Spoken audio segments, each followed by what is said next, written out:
వందనం చెల్లించుకుంటున్నాను. ఎప్పుడైతే కుటుంబానికి మీకు కూడా నా యొక్క వందనం చెల్లించుకుంటున్నాను.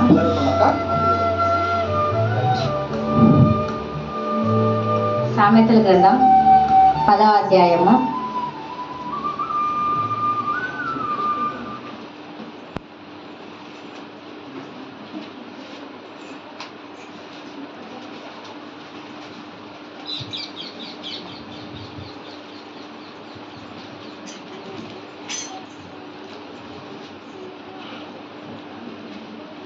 సామెతల గ్రంథం 10వ అధ్యాయము 22వ వచనము.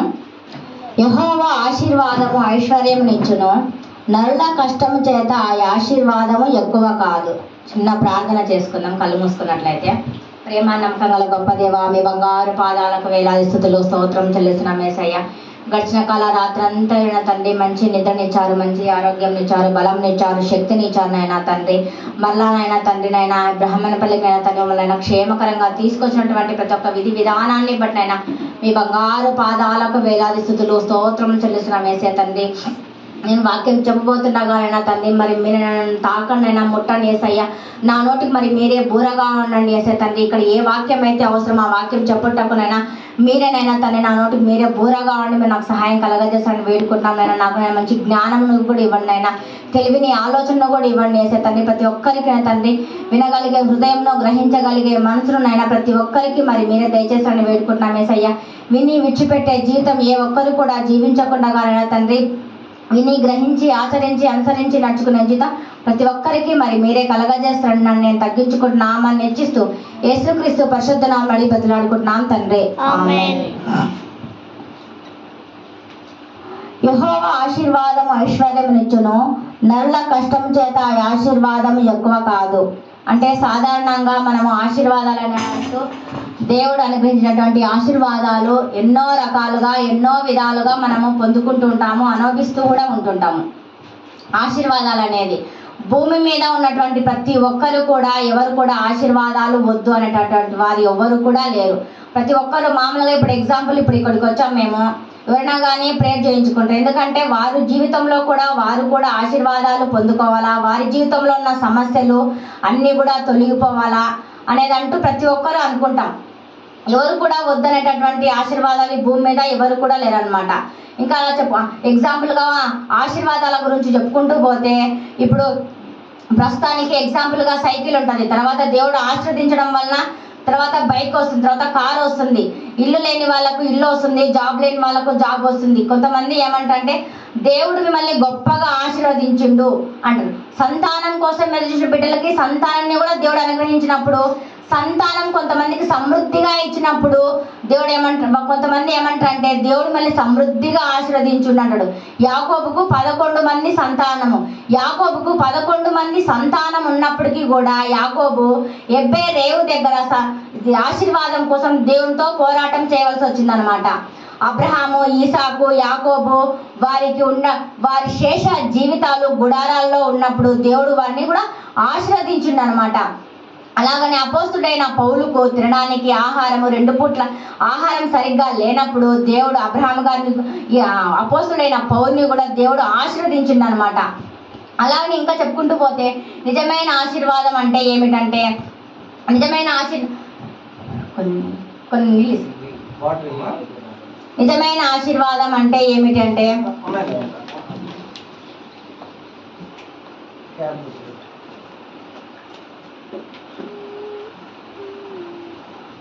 నిజమైన ఆశీర్వాదం అంటే ఏమిటి అంటే మన యొక్క జీవితాల్లో మనం పొందుకున్నటువంటి ఆశీర్వాదాలు కూడా మనము ప్రార్థన చేసుకోవడం వల్ల దేవుడు నా యొక్క జీవితంలో ఎన్నో మేలు చేసిండు, ఎన్నో అద్భుతాలు చేసిండని మనం ఒకరికి తెలియపరచాలనేది కూడా ఉంటుందన్నమాట.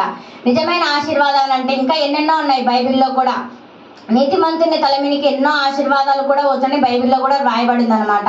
సాధారణంగా దీవెన ఆశీర్వాదం 2 ఒకే పదానికి అర్థం వచ్చే విధంగా ఉంటాయన్నమాట. కానీ మనం వాటి గురించి లోతుగా ఆలోచిస్తే గనక దీవెన కంటే ఆశీర్వాదం అనేది ఎంతో శ్రేష్టమైనది అనమాట. దీవెన అనేది భౌతిక సంబంధమైనది, ఆశీర్వాదం అనేది మన ఆత్మకు సంబంధమైనది అనమాట. ఆశీర్వాదాలు మనం పొందుకున్నప్పుడు మనము కొంతమంది ఏం చేస్తారంటే ఆశీర్వాదాలు పొందుకున్న తర్వాత సైలెంట్గా ఉంటామంట, ఇతరులకు చెప్పరనమాట.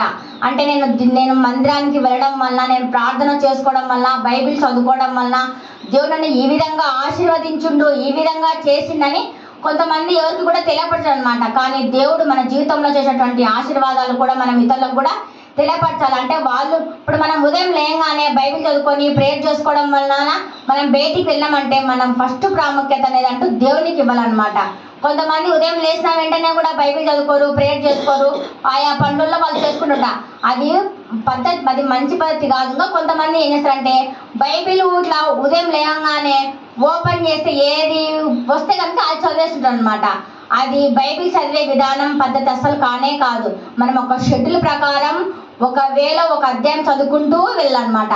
అట్లా చదువుకుంటూ పోతుంటే దేవుడు నీతో ఏ విధంగా మాట్లాడుతున్నాడు అనేది కూడా మనకు తెలుస్తుంది అనమాట. ఇంకా వచ్చేసి సాధారణంగా మన యొక్క జీవితాల్లో మనకు ఎన్నెన్నో ఆశీర్వాదాలు కూడా మనం పొందుకుంటూ ఉంటాము. సమస్త వంశంలన్నీ అబ్రహాం గారి ద్వారానే ఆశీర్వదింపబడ్డాయి. సమస్త వంశంలన్నీ కూడా అబ్రహాం గారి ద్వారానే ఆశీర్వదింపబడ్డాయి అన్నమాట. ఆయన మనం ఇంకా ఆదికాండం 12వ అధ్యాయము 3వ వచనంలో ఏముందంటే 12వ అధ్యాయం 3వ వచనంలో ఏముంది, నిన్ను దూషించేవాడిని నేను దూషించదును, నిన్ను శపించేవాడిని నేను శపించదును అని అన్నాడు అనమాట. అంటే మనము అబ్రహామును దేవుడు ఆశీర్వదించిన దేవుడు నిన్ను నన్ను కూడా ఎందుకు ఆశీర్వదించాడు, ఆశీర్వదిస్తాడు. ఎందుకు ఆశీర్వదించడం మనం అనుకోకూడదు అనమాట. ఆశీర్వదిస్తాడు. మనం దేవుని యందు భయము భక్తి కలిగి, దేవుని యందు నమ్మకము విశ్వాసం కలిగి ఉంచాలా. అబ్రహాము కూడా విశ్వాసము కలిగి నమ్మకం కలిగి దేవుణ్ణి వేడుకోనమాట. అందుకే అబ్రహాం అంత గొప్పగా ఆస్వాదించబడ్డాడు అనమాట. ఇంకా బైబిల్లో మత్తయి సువార్త 25వ అధ్యాయము 14వ వచనం నుంచి 30వ వచనాల వరకు ఉందన్నమాట. ఒక దాసుడు అతను 5 తలాంతులు ఇచ్చినటువంటి ఒక తలాంతునికి, ఒక మనిషికి 5 తలాంతులు ఇచ్చిండు, ఇంకొకరికి 2 తలాంతులు ఇచ్చిండు, ఇంకొకరికి 1 తలాంతు ఇచ్చిండు. 5 తలాంతులు అతను వేరే దేశానికి వెళ్తున్నప్పుడు 5 తలాంతు తీసుకున్నటువంటి వ్యక్తి అతను తిరిగి వచ్చిన తర్వాత 5 తలాంతులను వచ్చి అడిగినప్పుడు మళ్ళా తిరిగి 5 తలాంతులకు ఇంకా 5 తలాంతులు చేసి ఇచ్చిండు అనమాట. ఇంకా 2 తలాంతులు చేసుకున్నటువంటి వ్యక్తి ఇంకా 2 తలాంతులకి ఇంకా 2 తలాంతులు చేసినట. అప్పుడు బలా నమ్మకమైనటువంటి మంచి దాసుడా అని అన్నాడు అనమాట. ఇప్పుడు 1 తలాంతు ఇచ్చేటువంటి వ్యక్తి అతను తీసుకొని దాన్ని దాచిపెట్టాడే కానీ ఇంకా దాన్ని ఎక్స్ట్రా చేయలేదన్నమాట. అంటే అప్పుడు దేవుడు ఏమన్నాడు, అతన్ని శిక్షించాడు అనమాట. ఆ దాసుడు అతన్ని శిక్షించింది అనమాట. అప్పుడు అంటే మనము కూడా ఏం చేయాలంటే మన పెద్దలు మనకు సంపాదించి పెట్టినటువంటి దాన్ని కూర్చొని తింటే తరిగిపోతూనే ఉంటుంది. అది మన పెద్దలు మనకు సంపాదించి పెట్టిన దాన్ని మనము దాన్ని అవసరమైనప్పుడు మాత్రమే యూజ్ చేసుకోవాలి, అవసరం లేనప్పుడు మనం వాటిని యూజ్ చేసుకోకూడదు. మనము కూడా కష్టపడి చేసుకుంటూ ఉంటే అది కూడా మనకు ఒక ఆశీర్వాదం. పెద్దలు సంపాదించి మనకి ఇవ్వడం కూడా అదొక ఆశీర్వాదము. పెద్దల సంపాదన తినడం అంటే అది మనకు గొప్ప అద్భుతము, గొప్ప ఆశీర్వాదం కూడా. కొంతమంది దాన్ని యూజ్ చేసుకోకుండా దాన్ని ఒక్కటే యూజ్ చేసుకుంటూ కష్టపడి ఏం సంపాదించదంటూ అనేదంటూ ఏముండదు అనమాట. ఇంకా కొంతమంది ఏం చేస్తుంటారంటే ఎటువంటిది ఏమి కూడా లేకుండానే ఖాళీగా ఉంటుంటారు అనమాట. ఆ విధంగా అంటూ ఉండకూడదు అనమాట. ఇంకా పేతురు లూకాసు వార్త 5వ అధ్యాయము 7వ వచనం అన్నమాట. పేతురు చేపల కోసం పేతురు పక్కన దోణిని చూసి పేతురు అది చేపలంతా నిండిందనమాట.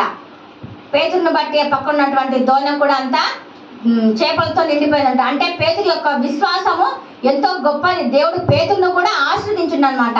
నిన్ను నన్ను కూడా ఆశీర్వదిస్తాడు. మన నమ్మకం విశ్వాసం కలిగి ఉండాలా.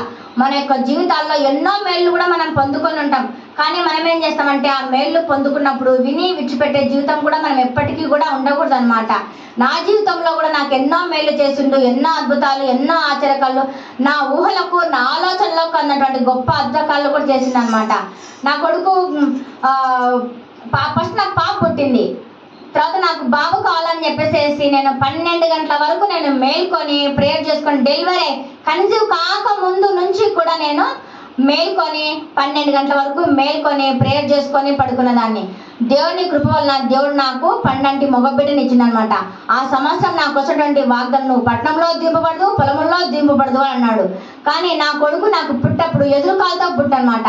అప్పుడు డాక్టర్స్ ఏమంటారు, నేను రెగ్యులర్గా చెకప్ చేస్తుండండి అంటే హాస్పిటల్కి వెళ్ళినప్పుడు వాళ్ళు ఏమన్నారంటే మేము డెలివరీ అయితే చేయలేమన్నారు. బద్దెల్లో చూయించుకున్నప్పుడు ఎదురు కాలుతో ఉన్నాడు, డెలివరీ టయానికి నార్మల్గా అవుతుంది, ఇబ్బంది ఏం లేదులే అని అన్నారు. కానీ డెలివరీ టైంకి కూడా అట్లనే ఉన్నాడు.